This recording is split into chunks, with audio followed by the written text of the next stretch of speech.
नमस्कार साथियों, स्वागत है आपका एक बार फिर से हमारे YouTube चैनल पर। और आज हम इस वीडियो के अंदर बात करने वाले हैं कि म्यूचुअल फंड के अंदर लमसम इन्वेस्टमेंट कैसे करें। लाइव बताऊंगा आपको कैसे करते हैं, लेकिन उससे पहले कुछ जरूरी बातें कर लेते हैं, क्योंकि सिर्फ लमसम इन्वेस्टमेंट करना इतना ईजी नहीं है। उससे पहले हमें काफ़ी चीज़ें सीखनी पड़ती हैं, समझनी पड़ती है। देखिए, म्यूचुअल फंड में इन्वेस्टमेंट करना आसान है। आप म्यूचुअल फंड में अगर लमसम इन्वेस्टमेंट की बात की जाए तो मैं अभी एक ऐप खोलूंगा, ऐप में आपको बता दूंगा कि लमसम इन्वेस्टमेंट कैसे करा जाता है। बट गलत फंड चुनना आसान है और महंगा साबित हो सकता है। अगर आपने गलत फंड चूज कर लिया और उसके अंदर इन्वेस्टमेंट कर दिया तो आपको महंगा साबित हो सकता है। इन्वेस्टमेंट बटन दबाने से पहले किन बातों का ध्यान रखना चाहिए, मैंने जैसे बताया ना कि ऐप में ये बटन दबा दिया, लमसम आपका हो जाएगा। लेकिन उसको दबाने से पहले, उस बटन को दबाने से पहले आपको कुछ चीजें आपको ध्यान देनी चाहिए।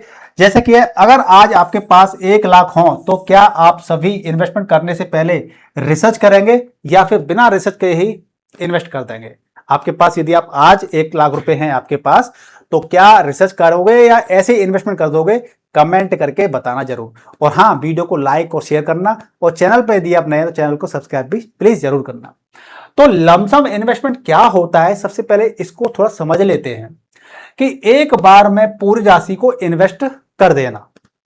मंथली एसआईपी से अलग तरीका होता है इसका, यानी कि आप एक साथ पैसा आपके पास, चाहे बोनस से, चाहे कोई इनहेरिटेंस मनी आपके पास आ गई, या आपने कोई अपने एफडी मैच्योरिटी पूरी हो गई थी, वो पैसा आ गया, एक साथ इन्वेस्टमेंट कर देना ही आपका लमसम इन्वेस्टमेंट होता है। जैसे कि आपको बताया, आप प्रॉपर्टी सेल कर दिया आपने, मैच्योरिटी अमाउंट हो गया, या बड़ी कोई सेविंग हो गई, तो वो आपने क्या किया, आप लमसम कर सकते हो। फैक्ट की बात कर लेते हैं कि लमसम कोई अलग इन्वेस्टमेंट प्रोडक्ट नहीं है। लमसम कोई अलग से कोई इन्वेस्टमेंट का प्रोडक्ट नहीं है।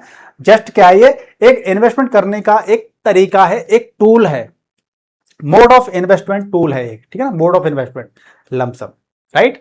चलिए, अब लमसम करने से पहले क्या तैयारी करनी चाहिए। तो अगर लमसम करने वाले हो आप, तो आपके पास क्या क्या तैयारी होनी चाहिए। आपके मान लीजिए अकाउंट नहीं है, हालांकि वीडियो के डिस्क्रिप्शन में मैं लिंक लगा दिया, उस पर क्लिक करके अपना अकाउंट ओपन कर सकते हो।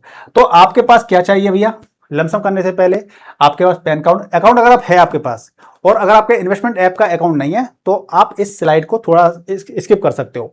नहीं है तो पैन कार्ड होना चाहिए, आधार होना चाहिए, बैंक अकाउंट होना चाहिए, मोबाइल नंबर, ईमेल आईडी, और केवाईसी करने के लिए प्रोसेस आपको फॉलो करनी पड़ेगी, ठीक है। तो जरूरी बात है क्या है, इमरजेंसी फंड अलग रखना चाहिए। देखिए, लोग इन्वेस्टमेंट करना स्टार्ट तो कर देते हैं, चाहे वो एसआईपी हो चाहे लमसम हो, लेकिन इमरजेंसी फंड नहीं बनाते हैं। अब इसका इंपैक्ट क्या पड़ता है, मान लीजिए आपने एसआईपी कर दी या आपने लमसम कर दिया, चलो अच्छी बात है, आपने स्टार्टिंग कर दी। बट कल को आपकी लाइफ में इमरजेंसी आ जाती है, आपके परिवार में कोई बीमार हो जाता है, या आप खुद बीमार हो जाते हो, या आपकी जॉब चली जाती है, या आपका जो काम धंधा था वो ठप पड़ जाता है, दैट मीन्स कि आपको कोई संकट आ जाता है, तो आप क्या करोगे। आप चूंकि एसआईपी कर रहे थे, लमसम कर रहे थे, तो आपके पास अगर फंड नहीं हुआ तो आप उस एसआईपी को, अमाउंट को, सारे पैसे को, या लमसम वाले सारे पैसे को निकाल लोगे। या अगर आपके पास फंड है तो आप एसआईपी नहीं कर पाओगे, लमसम नहीं कर पाओगे। क्यों? क्योंकि आपको जो पैसा इन्वेस्ट करना था वो पैसा आपके इमरजेंसी में लग गया। तो ऐसी सिचुएशन कभी भविष्य में ना आए, आपका इन्वेस्टमेंट डिस्टर्ब ना हो, उसके लिए आपको इमरजेंसी फंड अलग से बनाना चाहिए, और इन केस ऑफ इमरजेंसी आपको ये फंड यूज करना चाहिए। और जैसे अगर आपने ये इमरजेंसी फंड यूज कर लिया है, फिर दोबारा इस फंड को बना लीजिए, क्योंकि इमरजेंसी दोबारा भी तो आ सकती है। लोन लेकर के इन्वेस्टमेंट ना करना। बहुत से लोग इन्वेस्टमेंट करते हैं लोन लेकर के, स्टॉक मार्केट में या फिर ऑप्शन ट्रेडिंग में या फिर म्यूचुअल फंड के अंदर लोन लेकर इन्वेस्टमेंट कर देते हैं। अभी मेरा एक फ्रेंड है, मैं एग्जांपल पहले भी दे चुका हूं वीडियो के अंदर। एक्चुअली जब सिल्वर और गोल्ड काफी बढ़ रहे थे, तो सिल्वर का प्राइस काफी बढ़ रहा था ना, तो मेरे फ्रेंड ने बोला कि यार मैंने ना 15 दिन पहले अगर लोन लेकर के 15 लाख रुपए लगा दिए होते, सीधे सीधे उसके वर्ड बोल रहा हूँ ये, कि मैंने अगर 15 दिन पहले लोन लेकर के अगर 15 लाख रुपए लगा दिए होते तो आज 30 लाख रुपए हो जाते मेरे पे एक महीने के अंदर ही। तो मैंने उससे बोला कि साथी मित्र, अगर 15 के 30 हो जाते, क्या 15 के 7.5 भी तो हो सकते थे, ठीक है ना। तो लोन लेकर के कभी भी आपको इन्वेस्टमेंट नहीं करना है, नहीं तो आप बहुत बड़े ट्रैप में फंस जाओगे। आपने लगाया था पैसा लोन लेकर के ऊपर जाएगा मार्केट, है ना, लेकिन क्या हुआ, नीचे चला गया, तो आपकी रातों की नींद उड़ जाएगी। तो लोन लेकर के पैसा नहीं लगाना है, गोल तय करना है। और हम लमसम कर रहे हैं, पैसा लगा रहे हैं, तो क्यों लगा रहे हैं ये भी हमारे माइंड के अंदर रहना चाहिए, क्योंकि उसी जब गोल तैयार रेडी रहता है ना हमारे पास, तो हमारी प्लानिंग उसी तरीके से बढ़िया प्लानिंग होती है फिर, है ना। टाइम होराइजन तय करें। आप कितने समय के लिए पैसा लगाने चाहते हो, 5 साल के लिए, 10 साल के लिए, 20 साल के लिए, 30 साल के लिए, ये तय कर लीजिए। क्योंकि म्यूचुअल फंड में इन्वेस्टमेंट करने के लिए, म्यूचुअल फंड में इन्वेस्टमेंट करने के लिए केवाईसी, नो योर कस्टमर, पूरा हो रहा जरूरी तो होता है। साथ में क्या होना चाहिए, सही म्यूचुअल फंड कैसे चुनना है, ये चीज क्या जरूरी होती है। ठीक है, तो किन बातों पे ध्यान देना है, गोल, वेल्थ क्रिएशन करने के लिए, रिटायरमेंट के लिए, चाइल्ड एजुकेशन के, किसके लिए चाहिए आपको, टाइम होराइजन यानी कि शॉर्ट टर्म के लिए, मीडियम टर्म के लिए, लॉन्ग टर्म के लिए, और रिस्क आपका कितना है, आप कितना रिस्क ले सकते हो, लो, मीडियम और हाई, ये सारी चीजें आपको पता होना चाहिए। उसी के बेसिस पे आप अच्छी कैटेगरी चूज कर सकते हो कि लार्ज कैप लेना है, मिड कैप, फ्लेक्सी कैप लेना है, इंडेक्स फंड लेना है, हाइब्रिड फंड लेना है, या डेट फंड लेना है। कोई भी म्यूचुअल फंड हर इन्वेस्टर के लिए बेस्ट नहीं होता, कोई भी। अब मैं कहूं कि ये वाला कैटेगरी है ना, लार्ज कैप वाली, ये हर म्यूचुअल फंड वालों के लिए अच्छी है, नहीं। तो कोई इनमें से कोई भी बेस्ट कैटेगरी हर किसी के लिए नहीं होती है। हर किसी को अपने गोल्ड के अकॉर्डिंग, गोल और समय और रिस्क प्रोफाइल के अकॉर्डिंग हर किसी के लिए फंड अच्छा होता है। मान लीजिए किसी की एज कम है, किसी की एज कम है और उसका टाइम होराइजन लंबा है, काफी लंबे समय के लिए इन्वेस्टमेंट करना चाहता है, तो हालांकि यहाँ पे स्मॉल कैप कैटेगरी यहाँ पे ऐड नहीं की है, स्मॉल कैप, मिड कैप, तो उनके लिए ये वाली दो कैटेगरी बहुत शानदार होती है। किसी की एज 45 साल, 50 साल है, 55 साल है, तो उनके लिए डेट और हाइब्रिड अच्छे होते हैं। तो इस प्रकार से कोई भी एक कैटेगरी हर प्रकार के म्यूचुअल फंड इन्वेस्टर के लिए बेस्ट नहीं हो सकती है।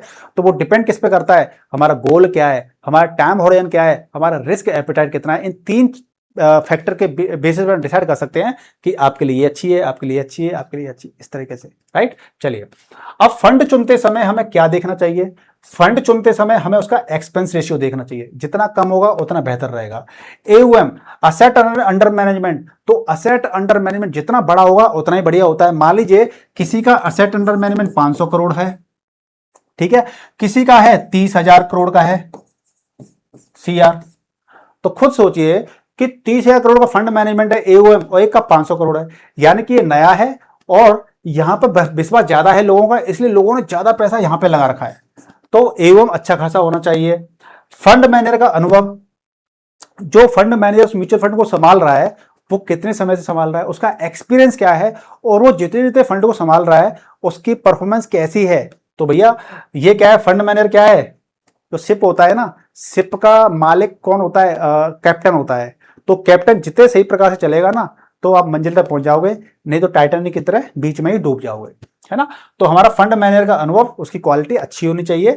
और पोर्टफोलियो की क्वालिटी हमारी कैसी है कि जो फंड मैनेजर है ना उसने किन किन कंपनियों के अंदर पैसा लगा रखा है, उसका पोर्टफोलियो कैसा है, ये भी ध्यान देना चाहिए।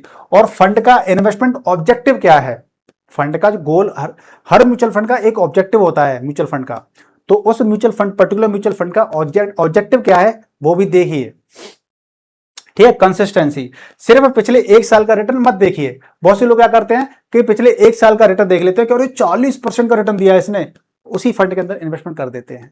तो हमें ऐसा भी नहीं करना है, कम से कम 5 से 10 साल का हमें पिछला रिटर्न देखना चाहिए कि इन्होंने रिटर्न कितना दिया है, जिससे कि हम ये कह सकते हैं कि कंसिस्टेंट तरीके से अच्छा रिटर्न दे रहे हैं, तो आने वाले समय के अंदर भी ये बेहतर रिटर्न दे सकते हैं। ठीक है जी। चलिए, तो केवल पिछले साल के ज्यादा, पिछले साल सबसे ज्यादा रिटर्न देने वाला फंड चुनना सही स्ट्रेटेजी नहीं है। पास्ट की परफॉर्मेंस को हमें देखना चाहिए, ठीक है ना। और भविष्य की गारंटी भी नहीं होता है कि पर्टिकुलर किसी म्यूचुअल फंड ने अगर ये रिटर्न दिया है तो आने वाले समय के अंदर भी यही रिटर्न देगा, जरूरी नहीं होता है, ठीक है ना। अब देखिए लाइव डेमो की बात कर लेते हैं। अभी पहले मैं आपको स्टेप बता देता हूं, फिर आपको स्क्रीन पर लाइव डेमो बताऊंगा कि लमसम हम कैसे करते हैं। तो सबसे पहला ऐप ओपन करनी है।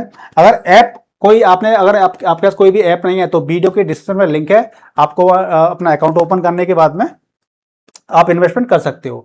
म्यूचुअल फंड सर्च करना है और फंड सेलेक्ट करना है, उसके बाद इन्वेस्ट पर क्लिक करना है, उसके बाद अमाउंट एंटर करना है, बैंक अकाउंट डिटेल सेलेक्ट करनी है, पेमेंट कंफर्म करना है, इन्वेस्टमेंट सक्सेसफुल आपका हो जाएगा। और यूनिट का एलोकेशन आमतौर पर 1-2 दिन के बिजनेस डेज के अंदर आपके पास आ जाता है, ठीक है ना। तो चलिए स्क्रीन पर मैं आपको दिखाता हूं कि कैसे हम लमसम करते हैं। तो जैसा कि मैं स्क्रीन पे आप देख सकते हैं कि मैंने यहाँ पर क्या कर लिया है, मैंने यहाँ पर ओपन कर लिया है एंजल वन ऐप को, और आपका एंजल वन का लिंक नहीं है, अकाउंट नहीं है, तो डिस्क्रिप्शन मिल जाएगा, डिस्क्रिप्शन में क्लिक करके अकाउंट ओपन कर सकते हो। अब यहाँ पर आप देख सकते हो कि यहाँ पे home, watch list, portfolio, order और अकाउंट आ रहा है। यहाँ पे स्टॉक, एफएनओ, म्यूचुअल फंड आ रहा है। तो मैंने म्यूचुअल फंड सेक्शन में जाऊंगा। म्यूचुअल फंड सेक्शन में आने के बाद में मुझे जिस भी म्यूचुअल फंड के अंदर लमसम करना है वो मैं चूज कर लूंगा। अब ये चूंकि आपको एग्जांपल सिखा रहा हूं मैं आपको, इसलिए मैं आपको यहाँ पर कोई भी रैंडमली कोई म्यूचुअल फंड ले लेता हूं, जैसा कि मेरी स्क्रीन पर यहाँ दिख रहा है, तो ये मैंने यही ले लिया, ठीक है। और म्यूचुअल फंड इन्वेस्टमेंट और सब्जेक्ट टू मार्केट रिस्क होता है, तो प्रॉपर तरीके से रिसर्च करके सोच समझ के इन्वेस्टमेंट हमें करना चाहिए, ठीक है। तो यहाँ पे मैंने क्या कि SIP करना है या फिर लमसम करना है, हमें क्या करना है, लमसम करना है कि वन टाइम, तो वन टाइम सेलेक्ट कर लिया मैंने। और जो भी आपका अमाउंट है 1 लाख 2 लाख 3 लाख 5 लाख जो भी है, मैं यहाँ पे क्या कर दूंगा, एंटर कर दूंगा। एंटर करने के बाद में यहाँ पे आ रहा है पेमेंट के लिए, तो आप पेमेंट आप ऑनलाइन बैंकिंग के जरिए कर सकते हो, कई सारे माध्यम होते हैं आजकल, UPI के जरिए या ऑनलाइन बैंकिंग के जरिए बहुत ईजी हो गया पेमेंट करना। तो जैसा कि आप फोन पे है, गूगल पे है, कोई भी ऐप है, पेटीएम ऐप है, कोई भी ऐप है, आप उसके जरिए पेमेंट कर सकते हैं। यहाँ पे आ रहा है ऑप्शन, हाँ पे पे क्लिक कर दोगे, जैसे ही पे पे क्लिक कर दोगे, आपका पेमेंट हो जाने के बाद में 1-2 बिजनेस डेज के अंदर आपके पास यहाँ पोर्टफोलियो के अंदर आपका पैसा दिखाना शुरू कर देगा कि आपने लमसम किया था पर्टिकुलर, आपको कितनी यूनिट मिली है, और आपका अकाउंट यहाँ पे पैसा दिखाना शुरू कर देगा, ठीक है ना। तो इस प्रकार से हम क्या करते हैं, इसके अंदर हम इन्वेस्टमेंट ऐसे करते हैं। अब देखिए, अब हम बात कर लेते हैं इन्वेस्टमेंट करने के बाद में क्या करना चाहिए। आपने इन्वेस्टमेंट कर दिया, और इन्वेस्टमेंट करने के बाद में क्या करना है, जरा उसकी बात कर लेते हैं। रोज रिटर्न चेक नहीं करने चाहिए। आप क्या करते हो भैया, इन्वेस्टमेंट आज कर दिया, रोजाना देखने लग जाते हो कि रिटर्न कितना मिला कितना मिला। म्यूचुअल फंड लॉन्ग टर्म के लिए होता है, डेली देखोगे तो डिप्रेशन हो जाएगा फालतू में, ठीक है ना। मार्केट वॉलिटिलिटी सामान्य रहती है, कभी मार्केट आपको लॉस भी दिखेगा कि अरे मैंने 1 लाख रुपए लगाए थे, आज 98,000 दिखा रहा है, 95,000 दिखा रहा है। मार्केट शॉर्ट टर्म में वॉलिटिलिटी आती रहती है, मार्केट ऊपर गया नीचे गया ऊपर गया चलता रहता है। आपको लॉन्ग टर्म का विजन लेके चलना है, ठीक है ना। तो लॉन्ग टर्म पर फोकस रखना है, पोर्टफोलियो को समय समय पर रिव्यू जरूर करना है, लेकिन 1 साल के अंदर 1 से 2 बार रिव्यू कर लीजिए कि हमने कोई गलत म्यूचुअल फंड तो नहीं ले रखा है, तो उससे हम क्या कर रहे हैं, क्विट कर जाएंगे। तो म्यूचुअल फंड में शॉर्ट टर्म वॉलिटिलिटी सामान्य होती है, कोई लॉन्ग टर्म में इन्वेस्टमेंट रोज NAV देखने के बजाय पीरियड तरीके से देखनी चाहिए, कि 6 महीने बाद देख लो सफिशिएंट है, 3 महीने बाद देख लो ठीक है, कि हमारे कितने रिटर्न बने कितने नहीं बने, ठीक है। डेली देखने की जरूरत नहीं है। चलिए, लमसम इन्वेस्टमेंट कब करना चाहिए, अब बात कर लेते हैं लमसम इन्वेस्टमेंट कब करना चाहिए। बोनस मिला हो, प्रॉपर्टी सेल हुई हो, मैच्योरिटी अमाउंट आपको मिल गया हो, बड़ी सेविंग जमा हो गई हो, तब आप क्या कर सकते हैं, लमसम इन्वेस्टमेंट कर सकते हैं। यानी कि अगर आपके पास पहले से ही बड़ी राशि उपलब्ध है और लॉन्ग टर्म गोल है, तो लमसम एक विकल्प हो सकता है। मार्केट टाइमिंग को लगातार सही पकड़ना कठिन माना जा सकता है, ठीक है ना। तो जब आपका लमसम अमाउंट है और मार्केट में करेक्शन है, यानी कि वैल्यूएशन सस्ता है, आप पैसा लगा सकते हो लमसम का। अगर मार्केट ऑल टाइम हाई पर हो तो क्या करना चाहिए, मान लीजिए आपके पास पैसा है इस समय पर 10 लाख रुपए या 1 लाख रुपए, और मार्केट अपने सबसे ऊंचे स्तर पर चल रहा है, तो क्या करना चाहिए, घबराकर डिसीजन नहीं लेना चाहिए। पैसा इन्वेस्ट तो करना है, पर घबरा के डिसीजन नहीं लेना है। गोल और टाइम हॉरिजन पर ध्यान देना है। जरूरत हो तो STP यानी कि सिस्टमेटिक ट्रांस प्लान पर विचार किया जा सकता है। इससे क्या होगा कि मान लीजिए आप यहां पर हो, मार्केट या तो नीचे जाएगा या मार्केट ऊपर जाएगा, दोनों कंडीशन हो सकती हैं। तो STP से क्या होगा कि आपका पैसा धीरे धीरे मार्केट में लग जाएगा, चाहे मार्केट ऊपर जाए चाहे मार्केट नीचे जाए, ठीक है ना। तो हालांकि अगर ऊपर मार्केट जाता है, तो हम ऊपर जाएगा तो STP क्यों करेंगे हम लोग। तो ये थोड़ा रिसर्च ये भी करना पड़ता है कि हाँ, अब जैसे आज की स्थिति हम बात कर लेते हैं, तो अभी इजराइल अमेरिका ईरान का जो युद्ध चल रहा है, अगर पिछले 3 महीने पहले की बात करते तो हाँ, मैं ये पता था कि मार्केट में ना अभी एकदम से मार्केट ऊपर नहीं जाएगा, क्योंकि अभी युद्ध चल रहा है, पता नहीं क्या से क्या होगा। तो हमें मार्केट की सिचुएशन को भी देखना पड़ता है, उसी बेस पर मैं डिसीजन लेना पड़ता है कि अगर हमें STP भी करना है तो क्या ये सही रहेगा। तो कई सारे फैक्टर्स होते हैं, जितना ज्यादा डीपली हम रिसर्च कर लेते हैं उतना ही हम बेहतर रिटर्न पा सकते हैं। तो बाजार के शॉर्ट टर्म मूवमेंट की भविष्यवाणी करना मुश्किल हो सकता है, इसलिए केवल मार्केट लेवल देख करके इन्वेस्टमेंट डिसीजन लेना उचित नहीं माना जाता है। तो ये भी आपको ध्यान रखना चाहिए। अब फाइनल कंक्लूजन की तरफ बढ़ते हैं। अगर आपके पास बड़ी राशि है और लॉन्ग टर्म गोल है अगर आपके पास, तो म्यूचुअल फंड में लमसम इन्वेस्टमेंट एक अच्छा विकल्प हो सकता है, लेकिन इन्वेस्टमेंट करने से पहले सही फंड चुनना चाहिए, सही एसेट एलोकेशन रखना चाहिए और धैर्य बनाए रखना चाहिए। और जितना उतना ही जरूरी है जितना कि इन्वेस्टमेंट करना। तो धैर्य, आपको पेशेंस रखना पड़ेगा म्यूचुअल फंड से, अगर आपको फंड बनाना है, पैसा बनाना है तो साथियों, मुझे उम्मीद है कि आपको इस वीडियो से काफी कुछ सीखने को मिला होगा। लेकिन फिर भी अगर आपके मन के अंदर कोई डाउट रहते हैं तो आप मुझे कमेंट करके पूछ सकते हैं, मैं उनका रिप्लाई जरूर करूंगा। और हो सका तो उन पर डिटेल में वीडियो भी बना दूंगा। मिलते हैं नेक्स्ट वीडियो में। गुड बाय, टेक केयर, जय हिंद।